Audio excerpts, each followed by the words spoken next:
Welcome back, guys, and in this lesson we'll be understanding about what is Linux.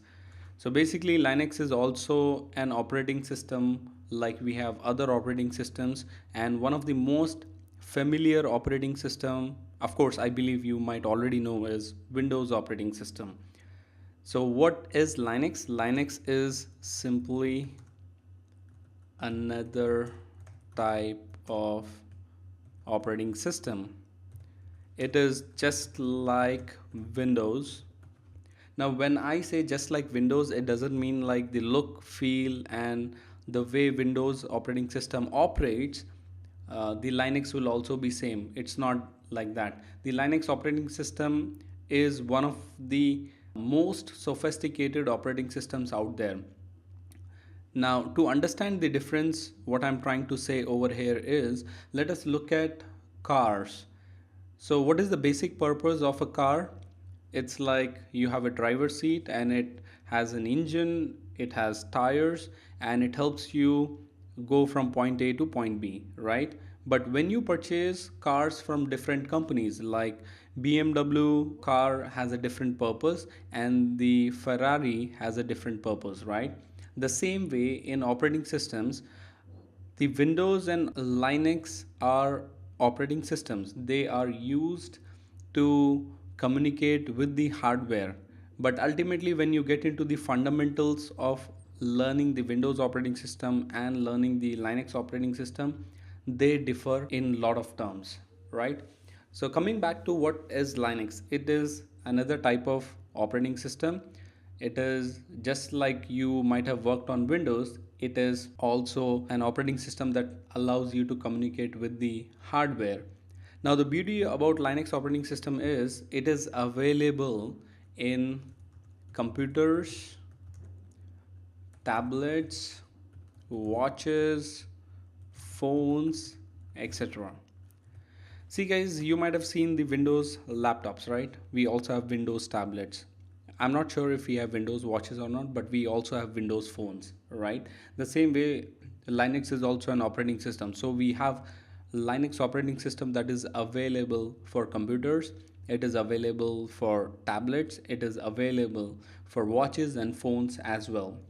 One of the beauty about Linux is it is not famous with the general public. You might not have heard any of your friends in your college saying that I have Linux in my laptop, but this is pretty much famous among the developers and IT companies. Now, the reason why Linux is more famous with the developers and IT companies is when it comes to Windows, you might have heard about virus, right? So, what is a virus? Virus is a program that works out of control of the user. Now, when it comes to Linux, the beauty is in Linux, there is nothing called as virus.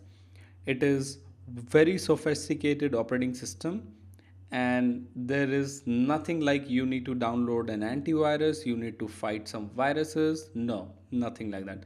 So virus only exists in Windows operating system.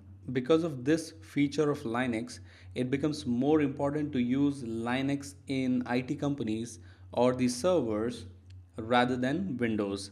So what happens is in most of the IT companies, 98% servers are all Linux servers. And the main reason is we already know no virus in Linux exists, right? Now, these are the features of Linux operating system. Of course, as we proceed further, we'll be understanding more in detail about the Linux operating system and how things work. The next main thing that we need to discuss it is about the structure of the Linux operating system. Let me write it down. Structure of the Linux operating system. Now, when we say structure, we need to understand what are the components, what are the things that collectively make an operating system or the Linux operating system. So, before I get into the different parts or the different components that make the Linux operating system, we need to understand that any operating system, whether it is Linux or Windows or Unix or HPAIX or any operating system, it is a collection of specific functions, or it is a collection of multiple components, and each component has a designated or a specific function, right? So for example, in a company we have multiple departments and each department has a designated work to do, correct? In the same way, in operating system we have multiple components or the software components that are designed to perform specific functions. Now we will be discussing about all the main components inside the Linux operating system. So the first component that we need to discuss is Linux kernel. So what exactly is Linux kernel? So I'll put this one just to distinguish it from the main headline. So the Linux kernel, it is the core of Linux operating system. So what do we mean by the core of the Linux operating system? The kernel is responsible to communicate between the hardware, like in your systems or any of the desktop, laptop, or a server, you have devices, the hardware devices. Now, what are these hardware devices? It is like your CD reader, it is your USB port, HDMI port, the LAN port, and memory card readers. These all are devices. You have mouse, you have keyboard, you have screen, you have webcam. All these are devices that are attached to your laptop. Now the kernel is responsible to speak to these devices using the machine language. Now what exactly is a machine language? Machine language is nothing but it is zeros and ones. The hardware or the processor or the machine, they understand everything in zeros and one. So kernel is more responsible in speaking to these devices in their own language, and also in one end it also speaks with the software, right? So what is Linux kernel? It is the core of the Linux operating system, and it communicates between the hardware and software, right? Now inside the kernel there are multiple responsibilities that kernel has to perform and how it is done. Kernel is also responsible to manage the system resources. So let me first write it down and then I'll explain what is management of system resources. Manages system resources. In your system we know that we have RAM, we have hard disk, we have different processes that go in, and we also have multiple devices attached to a system, and there are multiple user requests, right? So kernel is more responsible to manage all these resources. So how much RAM to be used, how much memory to be given, where to write on hard disk, how to handle multiple user requests, which device to activate for a specific purpose. All these comes under resource management. So kernel is the one, or kernel is the component inside Linux operating system that is responsible for managing all the resources. So let me write down all the resources one by one. The first one would be memory management. Like let's take you have two applications which need memory or which is requesting RAM. Then how much memory is to be given to which application, and which application gets priority when it comes to RAM allocation. Next is process management. Like we have multiple processes, every application will have a background process that will be running. So which process will get priority? Technically the memory is assigned to processes, not the application. So when you run an application, it initiates multiple background processes, and each background process will be assigned some memory, right? So the first one is memory management, next is process management, next we have device management. like which device, which USB port, which webcam, which LAN port should be used, and how it has to be used. Next, we have handling system calls. Like if a user performs multiple requests, then which request to be handled first, which request to be handled second and third, all those responsibilities go under the Linux kernel. Perfect. So that's about the Linux kernel. It's the core of the Linux operating system. The next component that Linux operating system is composed of is system libraries.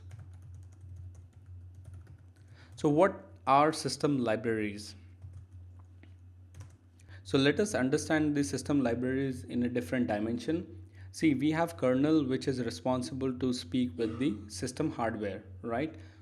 So kernel will speak to the system hardware.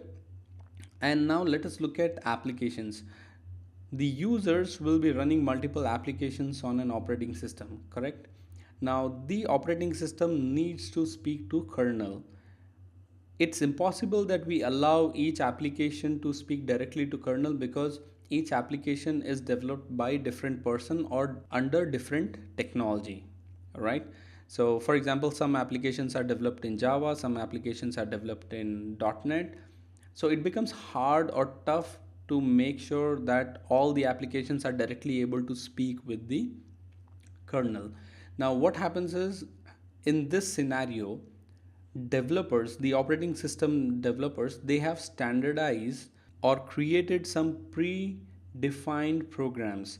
Now these programs, what they do is they become mediator between the kernel and the applications, right? So that it becomes easy for any developer to just pick up these system libraries and develop their application. So let us look at how system libraries help Linux operating system. So the first one would be applications needs to applications need to communicate with kernel. That's the first requirement. So each application will try to communicate with kernel, but it's hard if we allow different applications to directly communicate with kernel.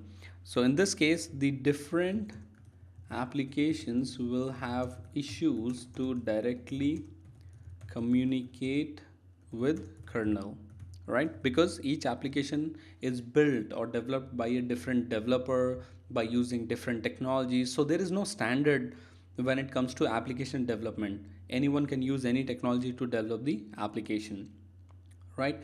So because we have multiple applications developed in different technologies, we need a standard process or standard system libraries. So what the operating system developers have done is they created standardized system libraries. So these libraries are nothing but predefined programs that are available inside the OS. So what they do is whenever they are building some application, they will include these libraries, and each library will have set of functions, right? So they will include the libraries depending on their requirement, and these libraries are responsible to speak with the kernel. So now when we look at the process of communication flow, it looks something like this. We have applications will speak to system libraries, sorry, and sorry guys if I make any typo error, I'm not good with spellings. So applications will speak to system libraries will speak to kernel, and kernel will be responsible to speak with the hardware. That's how the communication process flows. So that's about system libraries. The next one, or the next component inside the Linux operating system that we have is system tools. What are these system tools?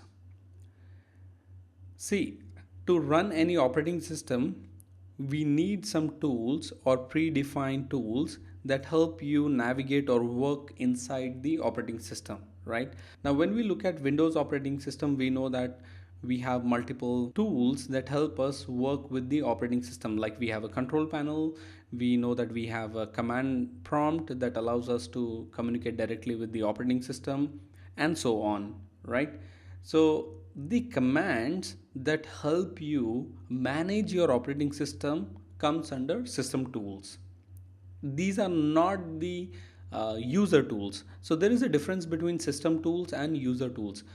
The user tools would be like Notepad, Paint. I'm talking about the Windows operating system. So in Windows operating system, if you have MS Office, if you have Notepad, if you have Paint, these all are user tools. The system tools would be your control panel, your device driver manager. All these come under system tools. So what are system tools inside the Linux operating system? These are the commands and tools that help you operate OS in a standard way. Yeah, we can write it like that. So these are the commands. Like what are these commands? These are the commands to change directory, create, open, delete files, move files, etc. So all these commands that help you manage, administer your operating system, those all comes under system tools. So whenever you install any operating system, these system tools are already developed by the developers, the operating system developers, and you can just use it to manage your operating system.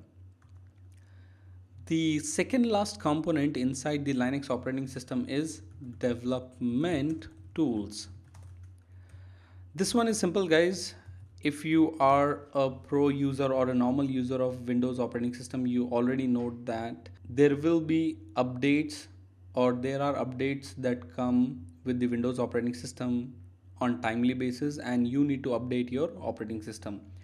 So what are these updates? These updates are nothing but the bug fixes or other changes, other modifications that are done to the operating system, and that allows you to work faster or improves the operating system performance, right? So these developer tools are always available whenever it comes to any operating system, whether it is Windows, Linux, Unix, HPAX, all have the developer tools. So what are these developer tools? These tools that help developers create new OS applications. So these predefined tools or these developer tools are created by the developers for the developers so that they can develop applications, the OS level applications inside the operating system. So let me write that statement. These tools are developed by the developers for the developers. So these tools are specific to developers. They use it to develop, enhance, modify the operating system, and make sure to release new updates to each operating system. And finally, we have end user tools. I think just now I was talking about end user tools when we were looking at system tools. What are these end user tools? Like in Windows, I mentioned the user tools are the ones that will be used by the end users who would be using the operating system. We have Notepad, we have Paint, we have MS Office, we have Media Player, we have Windows Browser, Web Browser, we have PowerPoint, and whatnot. So all these applications that are used by the end users are known as end user tools. So the tools that are required by the OS users, anyone who's using the operating system, these are the tools that will be used by the end user. So for example, Notepad, MS Office, of course MS Office, technically it's available for Linux operating system, but it's not so easy to install. Again, there are ways to do it. So we have Notepad, MS Office, Media Player, we have browser, and other applications. So guys, that was the overview of the Linux operating system, the structure of the Linux operating system. So let us revise once again, what is Linux? Linux is simply another type of operating system. It is also like Windows. How Windows help you communicate with the hardware, the same way Linux helps you communicate with the hardware of a system. It's available in computers, tablets, watches, phones. It is very famous among the developers and IT companies, and the main reason is 98% servers are all Linux servers, because there is nothing called as virus inside the Linux operating system. It only exists with the Windows operating system. Inside the Linux operating system, we have at least 5 components, the major components that help the Linux operating system work. The first one is Linux kernel, the second one is system libraries, next is system tools, then we have development tools, and finally we have end user tools. What is Linux kernel? It is the core of the operating system, and it is responsible to speak to the devices that are attached to your system, right? That's kernel. Next, we have system libraries. System libraries is a sandwich between the applications and the kernel. These are predefined programs that can be used by any developer to create their applications. Next, we have system tools. These are the system tools that allow you to manage your operating system. Next, we have development tools. These are the tools developed by the developers and for the developers in order to enhance the operating system. And finally, we have end user tools which allow the operating system users to perform their work. For example, we have Notepad, MS Office, Media Player, browser, etc. That's all for this lesson, guys, and I'll see you quickly in the next lesson. Thank you.